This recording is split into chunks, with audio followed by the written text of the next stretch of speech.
Buenas tardes, mi nombre es Carlos Munt, yo soy el profesor titular a cargo del taller de Introducción a la Problemática del Mundo Contemporáneo que ustedes están cursando y soy además el secretario académico de la universidad. Así que un poco esta breve clase de hoy va a introducirnos en cuestiones que hacen al taller y también cuestiones que hacen a la universidad.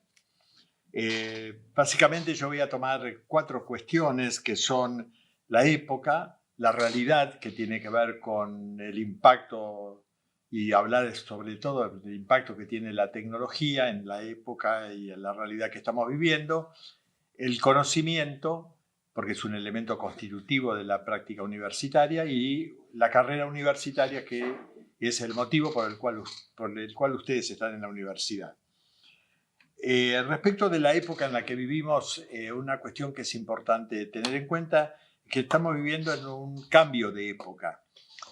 Ustedes no lo perciben posiblemente porque la mayor parte de ustedes han nacido ya en la mitad del tiempo de transición de la época anterior a esta. La época anterior termina alrededor de 1970-75, en que termina el modelo del industrialismo, el maquinismo que venía desde la Revolución Industrial 200 años antes y que cambió el mundo sustancialmente. La época donde empieza la producción industrial, que aparece en las fábricas, va a aparecer el tren, los barcos en los cuales, lo cual permitió el traslado masivo de personas a lo largo y ancho de los océanos, que fue la forma como llegaron a nuestro país, entre otros, buena parte de los 50 millones de europeos que fueron nuestros abuelos, bisabuelos y para algunos de ustedes por ahí tatarabuelos. En la época del automóvil, del cine, de todas las cosas que hemos conocido como los grandes avances de la revolución industrial. Esa época entra en una transición que muchos lo plantean que va a llegar hasta más o menos el momento en que estamos viviendo, a mitad de la década del 2020, unos 50 años, en los cuales ya va a empezar a aparecer una nueva época gestada durante este tiempo. Ustedes nacieron justo en general en la mitad, alrededor del año 2000.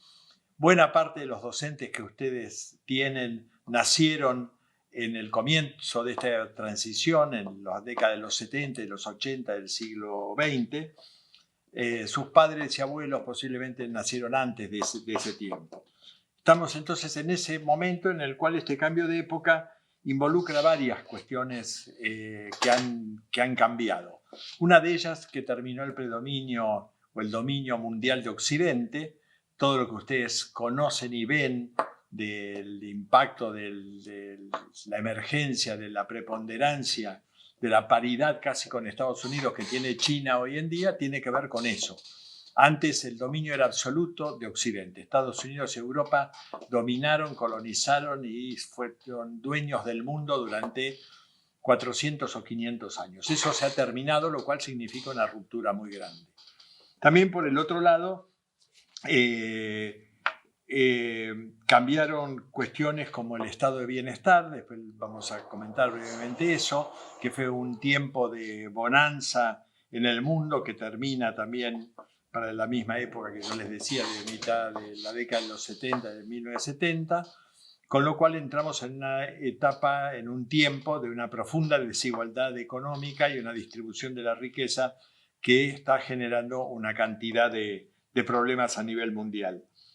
Por el otro lado, la revolución industrial uniformó todo, o sea, había fábricas con obreros, estaba todo pautado, el transporte, el sistema educativo, el sistema de salud, todo era uniforme. Al romperse eso, entramos en un mundo de complejidad, de diversidad, de variedad, de heterogeneidad, que genera muchas cosas que antes eran impensables y que, bueno, para ustedes ya son casi naturales o constitutivas. En la forma de los vínculos sociales, las cuestiones de género, las cuestiones raciales, las cuestiones del respeto a las distintas etapas de la vida. Y por el otro lado también hay un cambio fundamental en el manejo del tiempo. El tiempo en el que estamos viviendo es un tiempo de una revolución vertiginosa, es un tiempo de aceleración, que ustedes lo pueden ver en muchas de las cuestiones que después vamos a hacer algún comentario, pero que ustedes lo pueden ver en los cambios tecnológicos a la velocidad en que se producen y que uno no tiene a veces tiempo de adaptarse a un cambio ocurrido hace 5 años, que ya hay un cambio novedoso a posteriori. Toda la irrupción ahora muy cuestionada y muy desestabilizante de la inteligencia artificial es una muestra de la aceleración de los tiempos. Por lo tanto, nosotros nos encontramos con una realidad que es bastante difícil de comprender en algunos aspectos. Todo cambio de época significa que cuando uno vive en una época normalmente no se da cuenta que vive ahí. Es parte constitutiva, es como el aire y el piso. Uno no piensa que en eso forma parte de la vida cotidiana. Y una cosa que es bastante paradójica es que eso que se vuelve obvio, en general se obvia. O sea, lo obvio es lo evidente. Y sin embargo, el verbo obviar en castellano significa todo lo contrario de evidente. Significa aquello que es ocultado, que es tapado. Por lo tanto, a veces lo evidente es lo más opaco, es lo más difícil de descubrir. Ustedes, en la época en la cual van a vivir, en la cual van a ser profesionales, van a tener que enfrentar esta situación de hacer frente a lo obvio que normalmente les va a quedar oculto. Ustedes van a tener que desarrollar capacidades para descubrir lo que queda tapado, porque esas van a ser las posibilidades de sus realizaciones personales y profesionales. Que el tiempo cambia, el mundo cambia a un ritmo vertiginoso se puede ver en cosas como, por ejemplo, a principios del siglo XX, el conocimiento se duplicaba cada 100 años y a principios del siglo XXI el conocimiento se estaba duplicando cada 3 o 4 años. O sea que la velocidad de la masa de conocimiento disponible, ustedes lo viven cuando entran en cualquier página web, ustedes entran en Google, si no son muy claros en lo que están pidiendo, les pueden contestar ahí 175.000 páginas web con lo que usted acaba de preguntar. O sea que nos encontramos con una situación que supera todo lo imaginable. Para ver la vertiginosidad de la que les hablo, por ejemplo, a la radio, para llegar a 50 millones de usuarios, a la radio le llevó casi 40 años tener 50 millones de usuarios. A la televisión le llevó menos, le llevó un poco más de 10. A Internet le llevó 3 años. A Twitter le llevó 9 meses. O sea, lo que antes una tecnología nueva como la radio tardaba 40 años, que es la vida de 2 generaciones, hijos y padres e hijos, o abuelos y padres, Twitter logró eso, su difusión, en menos de un año, lo cual les está mostrando a la velocidad con que se mueve el mundo en el que estamos. Para mostrar el abarrotamiento de información, de datos disponibles, hay un dato, por ejemplo, la Biblioteca del Congreso de Estados Unidos tiene 36 millones de títulos, libros y enciclopedias, y tiene 1.300 kilómetros de estanterías. Las estanterías de esa biblioteca del Congreso norteamericano, si las ponemos en la Argentina, irían de Buenos Aires a Neuquén. Hoy en día toda esa información se puede guardar en 6 discos rígidos a un costo de $1.000. Cuando esos 36 millones de títulos, hoy en día fácil harían falta 1.000 o 2.000 millones de dólares para poder comprarlos. 700 terabytes, un terabyte es un billón de bytes, un millón de millones de información, requieren más de 200 discos rígidos que pesan 150 kilos y eso mismo está guardado en 1 gramo de ADN que lo tenemos nosotros, lo tiene una planta de lechuga y lo tiene una ameba, el ADN. O sea, para mostrar otra de las cuestiones que está apareciendo. ¿Cuál es el futuro que abre a la revolución tecnológica el avance en la biotecnología? ¿Qué va a ocurrir cuando se pueda utilizar el ADN de los animales y las plantas para hacer procesamiento de información cuando tiene 1 gramo de ese ADN la misma capacidad que 200 discos rígidos? Esto para mostrar cómo hay cosas que no tenemos ni idea de lo que está pasando. Otra de las cuestiones en juego es, bueno, ¿qué va a pasar cuando llegue a la informática masivamente? O sea, se distribuya porque ya se está trabajando. La física cuántica, la informática cuántica, la computación cuántica, ¿qué va a pasar en cuanto al mundo al cual nos vamos a estar enfrentando? Y esto es una cuestión importante porque a la informática, a la computación le corresponde algo que es novedoso en la historia humana, que es que las computadoras duplican su potencia cada 2 años más o menos. Pero esto no ahora últimamente, sino en los últimos 30, 40 años viene ocurriendo eso, que se duplica cada 2 años la potencia. Esto no ocurrió nunca con ninguna tecnología anterior. Si hubiera ocurrido, por ejemplo, con el automóvil esto, hoy en día tendríamos automóviles que podrían circular a 100 o 200.000 kilómetros por hora, cosa que no ocurrió, ni siquiera ocurrió con el avión, no ocurrió con los satélites, lo cual viene a mostrar que hay un crecimiento en el cual lo que pasó no es un dato para saber lo que va a pasar. Y ese es un punto muy importante. Siempre la humanidad contó con el conocimiento que tenía, o sea, de lo que ya había pasado, para prever cómo podía llegar a ser el futuro. Hoy en día eso se nos está escapando de las manos. ¿Y qué ocurre en situaciones como estas?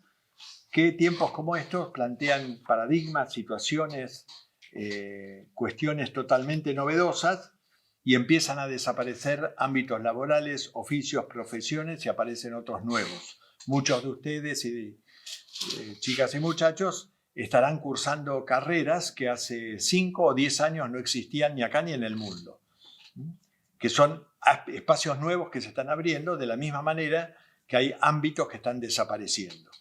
La cantidad de cajeros que atienden hoy en día en los bancos es infinitamente menor que hace 30 años o 20, porque masivamente todos nos manejamos con una máquina que es el cajero automático.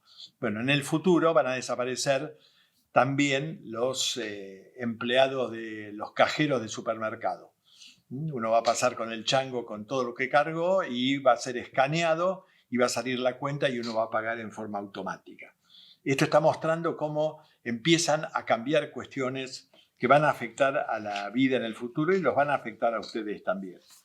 Esto en cuanto a tener una visión del tiempo en el cual estamos viviendo y pasar a una comprensión que tiene que ver con la realidad, con el abordaje de la realidad, que normalmente lo vemos de una manera simplificada.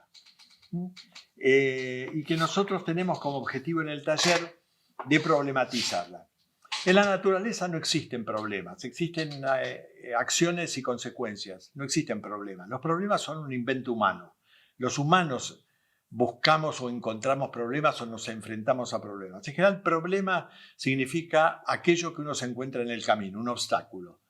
Y los seres humanos, frente a los obstáculos, se plantean superar los obstáculos, eliminar los obstáculos, pasar por encima de los obstáculos. El resto de los seres vivientes se adaptan a esas situaciones, se van por otro lado, migran, etcétera, etcétera. Nosotros no. Nosotros frente al frío nos planteamos calefaccionarnos, abrigarnos. Otras especies se van a otras zonas del mundo donde hace calor o hibernan. Se adaptan. Nosotros no nos adaptamos, cambiamos el entorno. Por lo tanto, es necesario plantearse una problematización. Y esa problematización plantea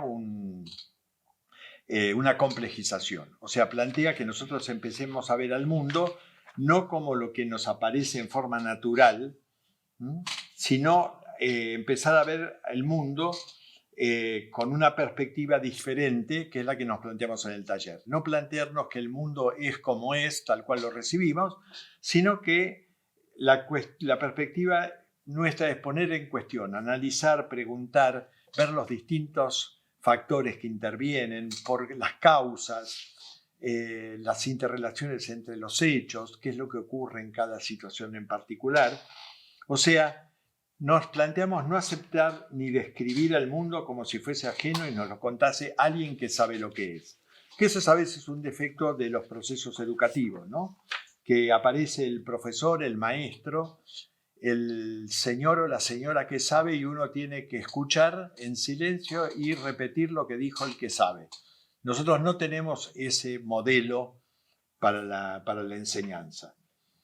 Y por lo tanto, para nosotros es importante separar lo natural de lo artificial, lo biológico de lo cultural. Lo natural es lo que se da en la naturaleza y que ocurre sin nuestra intervención. Nosotros no podemos hacer nada para impedir ni para provocar que en otoño muchos árboles las hojas se pongan amarillas y se caigan. Eso no depende de nosotros. Pero la vida social, cultural, sí, no es natural. Es como nosotros la hemos hecho. En alguna época se consideraba que era natural que hubiera gente que eran esclavos y que por lo tanto estaban sometidos a otros. Eso era una construcción social, no era algo natural. Con el tiempo los seres humanos descubrimos que eso era un avasallamiento de otras personas y por lo tanto eso dejó de ocurrir de esa manera. Ocurrió esto mismo con cantidades de otras situaciones. En otra época las mujeres no votaban, en una época anterior a esa tampoco votaban la mayor parte de los hombres. Hoy en día votamos todos, los hombres y todas las mujeres, después de pasada una edad, lo cual muestra que han cambiado los hábitos culturales. Y también por ahí para comprender la complejidad, y ustedes lo verán en un pequeño ejemplo, si uno toma, por ejemplo, puntos y se plantea cuántas rectas hay entre los puntos, si yo les dijera a ustedes cuántas rectas se pueden trazar entre los puntos, ustedes seguramente rápidamente contestarían una. Y si yo les dijera entre 3 puntos cuántas se pueden trazar, ustedes rápidamente contestarían 3. Y si yo le preguntara entre 4, ahí ustedes tardarían un poco más, pero calcularían, harían las rectas y dirían 6. Cuando yo les planteara 5, ya empezarían a dudar. Y cuando yo les plantee 6 o 8 o 10 puntos, ustedes ya no tienen ninguna capacidad de responder. Ya no pueden hacerlo porque trazando las rectas no pueden establecer. Eso les muestra que cuando uno une pocos puntos, 2, 3, 4, es simple resolverlo y cuando uno une muchos puntos es más complicado, con lo cual hace falta una fórmula matemática. Esta es una cuestión que es interesante de tomar en cuenta porque en general hay que tener en cuenta que toda la realidad, la natural, la que depende de la naturaleza, y la social, la que depende de la sociedad humana, toda la realidad es compleja, no hay realidades simples. Lo que existe en sí son simplificaciones de la realidad, que es lo que nosotros hacemos para tratar de entenderla. O sea, reducir la cantidad de elementos en juego para poder dar una explicación. Pero eso es una aproximación nuestra. La realidad sigue siendo compleja. Y eso es un primer aprendizaje que es necesario tener. ¿Por qué hago tanto hincapié en este tema de la complejidad? Porque frente a la complejidad aparece la simplificación. Y las ópticas simplistas generan estrategias también simplistas y ahí hay un peligro y muy grande, sobre todo para ustedes. Para ustedes digo porque son los que tienen por delante terminar una carrera universitaria y después ejercer una profesión. En un mundo crecientemente complejo, como hablábamos antes, que terminada la etapa industrialista, el mundo perdió la uniformidad y empezaron a aparecer realidades más diversas, más variadas, más cambiantes. En un mundo crecientemente complejo, tener ideas simplistas es una enorme desventaja. La gente que tiene ideas simplistas rápidamente queda descolocada por la acción de la realidad sobre la cual tiene que trabajar. Por eso, si ustedes hoy en día, muchos de ustedes trabajan y han pasado por la experiencia de buscar trabajo, si ustedes hoy en día fueran a un lugar a buscar trabajo, hace 30 años le hubieran preguntado qué conocimientos tenían de inglés y de informática. Hoy en día les plantean una entrevista donde se fijan, les preguntan qué cosas les gustan, si tienen un hobby, cómo pasan su tiempo, qué cosas les interesan, si leen cosas, si les gusta la música, qué música, O sea, una cantidad de cosas que tienen que ver con características de ustedes como personas. Cuanto más compleja, más rica es la personalidad, más interés genera como futuro trabajador, en la acción que sea. Porque los problemas que se presentan son mucho más diversos y complejos hoy en día y por lo tanto una persona con la cabeza más abierta va a poder responder mejor a eso. Y no necesariamente tiene que ser un médico en una guardia en un hospital. Puede ser un cajero en un banco o puede ser una maestra en una escuela. Cuanto más abierta tiene la cabeza, mejor puede manejar situaciones que son difíciles. De golpe en una escuela aparece un chico con un revólver.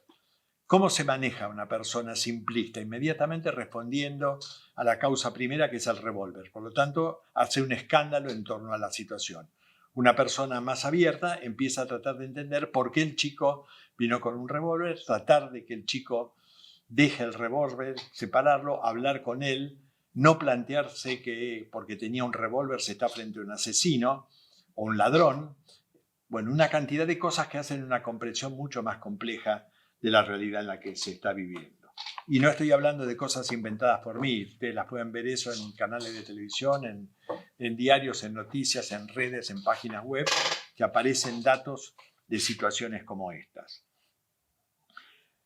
Por el otro lado también hablábamos de que existe un mundo crecientemente desigual.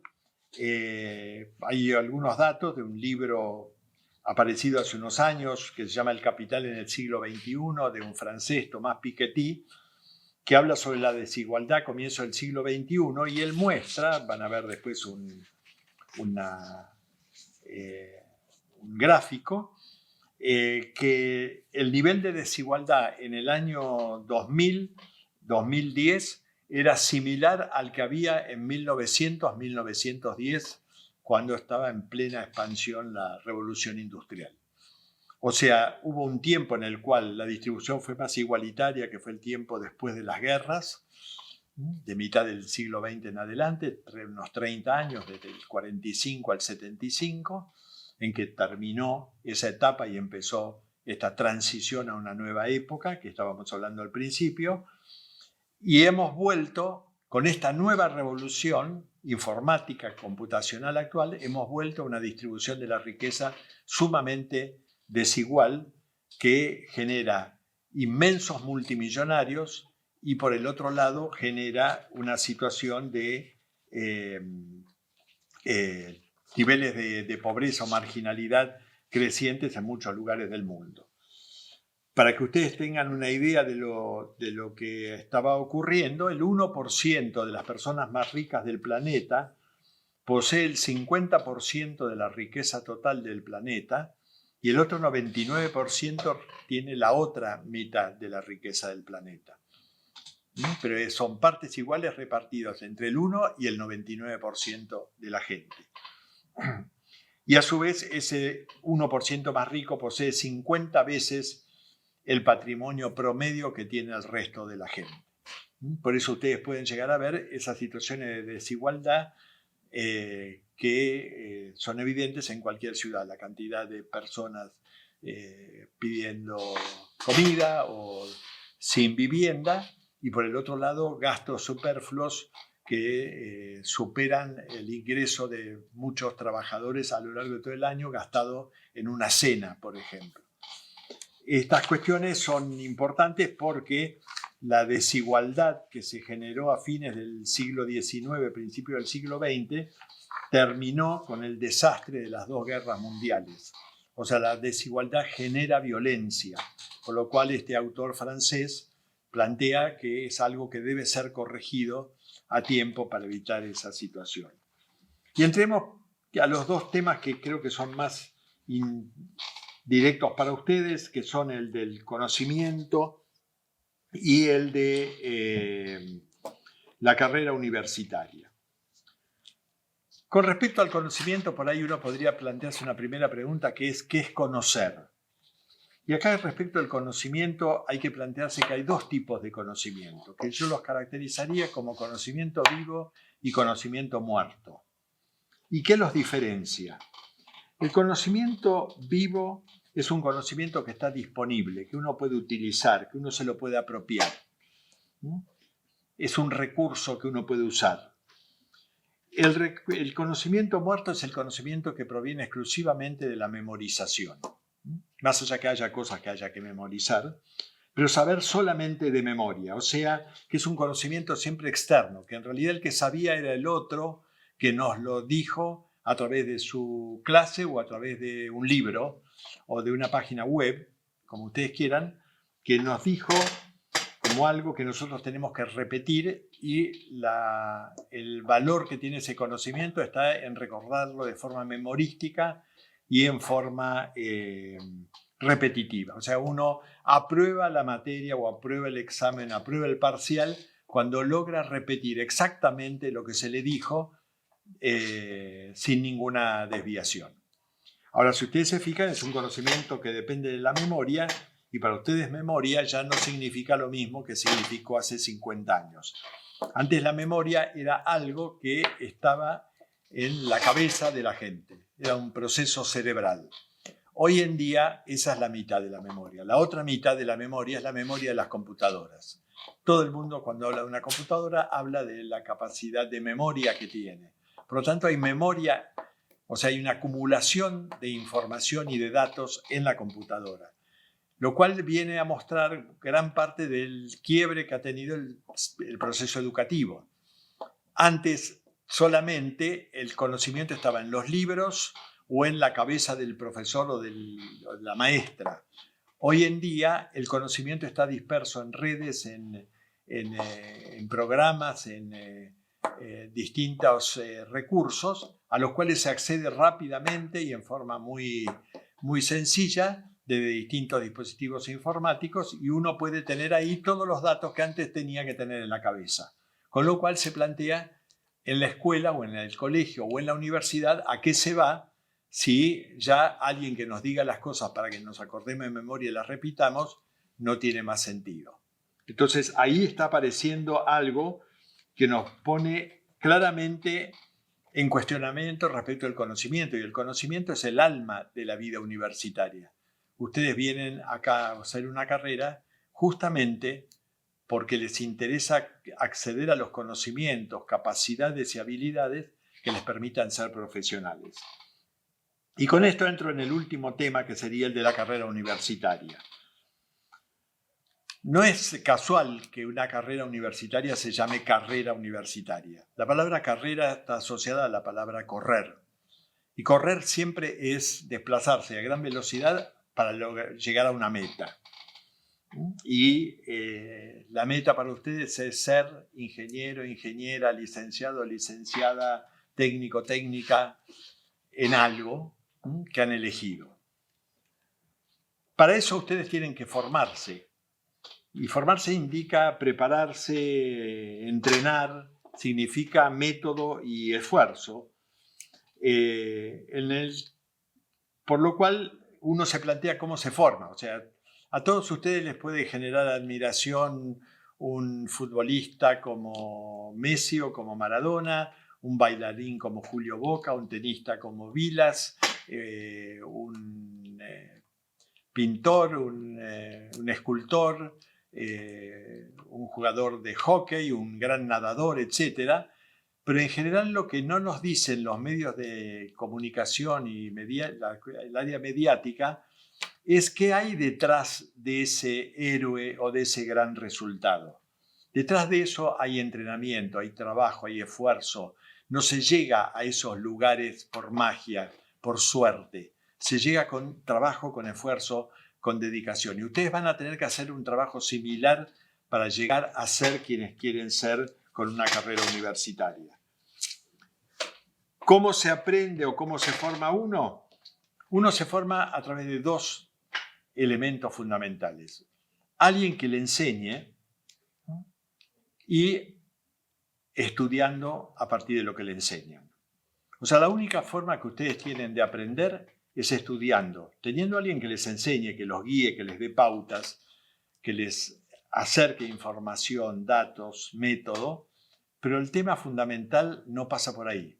Todo lo que los docentes les digamos a ustedes, todo, absolutamente todo, en 6 meses se lo van a haber olvidado. Si quieren podemos hacer la prueba, nosotros le podemos tomar un parcial, un examen hoy, los llevamos dentro de un año y les tomamos el mismo examen y ustedes no lo aprueban. Porque el grueso de lo que entra en la memoria es borrado, porque el cerebro humano se dedica a borrar los excesos de información que lo atiborran, porque el cerebro humano tiene que estar disponible para otra función, que es a la que yo quiero dirigirme ahora. Y la única forma que ustedes tienen de hacer esto es estudiando. Ahora, el tema es qué es estudiar, porque estudiar sería leer hasta acordarse de todo lo que uno está leyendo.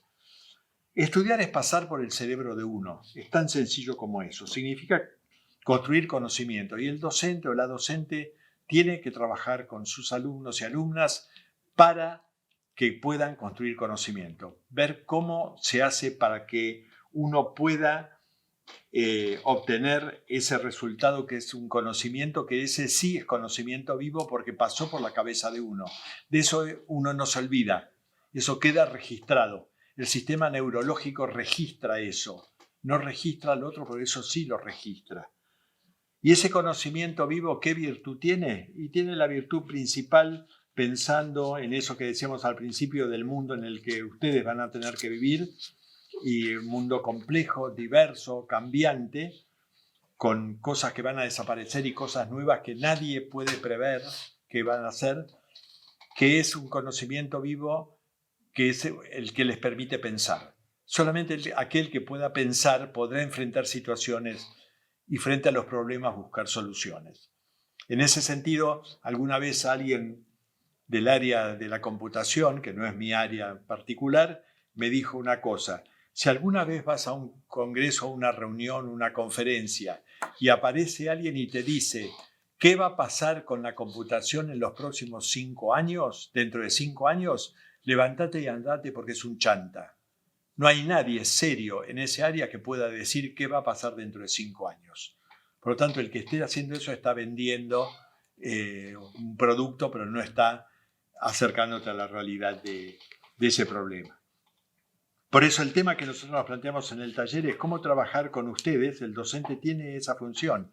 Tiene que enseñarles a que ustedes usen su cabeza para aprender por sus propios medios. Porque lo único que les va a quedar a ustedes es lo que ustedes aprendan, no lo que el docente enseñe. Yo puedo decir muchas cosas. Lo que a ustedes les va a quedar de todo lo que yo diga va a ser lo que ustedes puedan decir después con sus propias palabras, no repitiendo mis palabras. Porque en esto, como en muchas cosas, por ahí es bueno recordar palabras, por ahí no de un educador, un pensador, un filósofo, sino palabras de un poeta irlandés, William Yeats, dijo alguna vez: educar no es llenar un balde, sino encender una mecha. Espero que de esta breve charla que hemos podido mantener y de los recursos que con ella les lleguen a ustedes, puedan encontrar la forma de ganar esta carrera que tienen con ustedes mismos, que es la profesión que quieren tener. Buenas tardes.